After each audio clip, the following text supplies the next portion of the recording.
Who runs your local area could be about to change, but you get a say. It's Thursday, the 16th of April. I'm Abby Soye, and welcome to your daily briefing. One headline a day worth your headspace. For the past few weeks, it's been about the war, energy prices, and the economy. Meanwhile, local elections are coming up. Local elections are going to take place in England on Thursday, the 7th of May.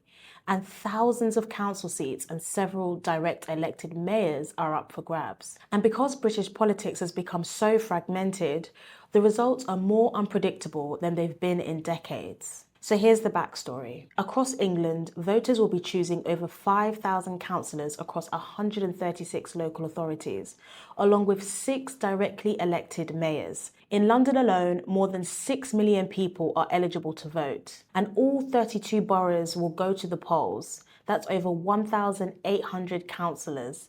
And in places like Croydon, Hackney, Lewisham, Newham, and Tower Hamlets, voters will also directly elect a mayor. Unlike a general election, which decides who runs the country, local elections decide who runs your council, the people in charge of housing, planning, social care, transport, and local services for the next 4 years. What makes this year's local elections stand out is just how fragmented local politics has become. For decades, councillors were largely run by Labour, the Conservatives, or the Liberal Democrats. That's no longer guaranteed. The rise of Reform UK on the right and the Greens on the left means control of councils is genuinely up for grabs. And Reform have shared that they are explicitly targeting London this time. One party insider summed it up by saying, "If we can win in London, we can win anywhere." And during the launch of Reform's London campaign in Croydon, Nigel Farage said that the party would make a big dent in the capital. Political analysts say that that could have real consequences for how councils function. And this isn't just a London story.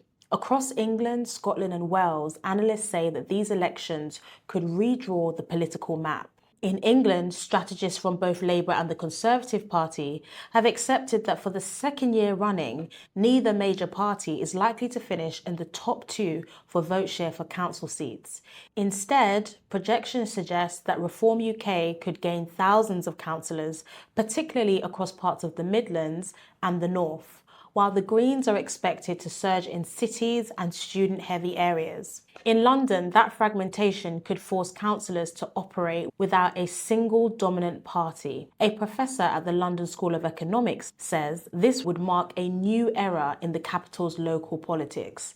He said that if vote splitting continues, as polls suggest, the map of who governs London will look like it never has before, with many voters using these local elections to express views on national politics as well as local issues. Council officials that are used to dealing with one ruling party now may face 5 or 6 party groupings. Neighbouring boroughs that once worked easily together could be forced to build new political alliances from scratch. And some outcomes are already being talked up.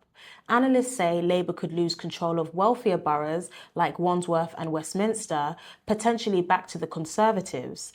At the same time, the Greens, under their new leader Zach Polanski, are targeting Labour-run councils, including Hackney, Lambeth, Islington and Southwark, while independent candidates are expected to perform strongly in parts of London with large Muslim populations, following their breakthroughs at the last general election. Together, that creates the possibility of London councils being run by a patchwork of parties and independents rather than one dominant force. These elections matter because they shape who holds power locally and increasingly how national politics responds to frustration with the main parties. For Labour, these local elections come at a particularly awkward moment.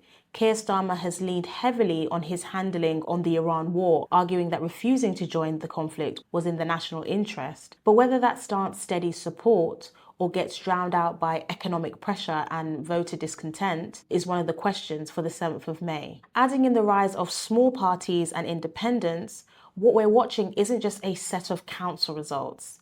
It's a shift in how power is distributed across the country. The deadline to register to vote is Monday, the 20th of April. I'll see you tomorrow.